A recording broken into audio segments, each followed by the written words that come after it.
আসসালামু আলাইকুম। সিলেট জাফলং মায়াবী ঝর্ণা ঘুরে আসার সকল তথ্য বিস্তারিত এই ভিডিওর মাধ্যমে জানাবো। আমাদের যাত্রাটি শুরু হয়েছে গুলিস্তান থেকে। সকাল 8টায় সিলেট শহরে পৌঁছাই আমরা। নাস্তা শেষ করে লালাখাল নদীতে আমরা নৌকা দিয়ে ভ্রমণ করি, যেটা পরিষ্কার নীল পানির জন্য বিখ্যাত। এরপরে আমরা জাফলংয়ের উদ্দেশ্যে রওনা দিই।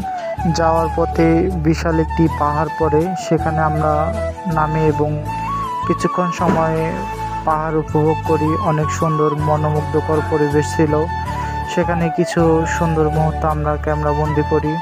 এরপরে অবশেষে আমরা মায়াবী ঝর্ণায় পৌঁছাই। সেখানে আমরা একটা লকারে জামা কাপড়, ফোন সব কিছু রেখে মায়াবী ঝর্ণায় গোসল করে তারপরে জামা কাপড় চেঞ্জ করে বাসের উদ্দেশ্যে রওনা দিই।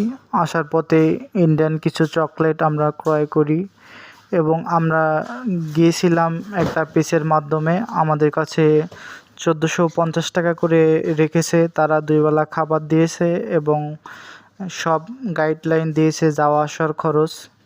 আমরা খুব ভালো এনজয় করেছি। আপনারাও যেতে চাইলে যাইতে পারেন, পেজটা মেনশন দেওয়া থাকবে। আসসালামু আলাইকুম।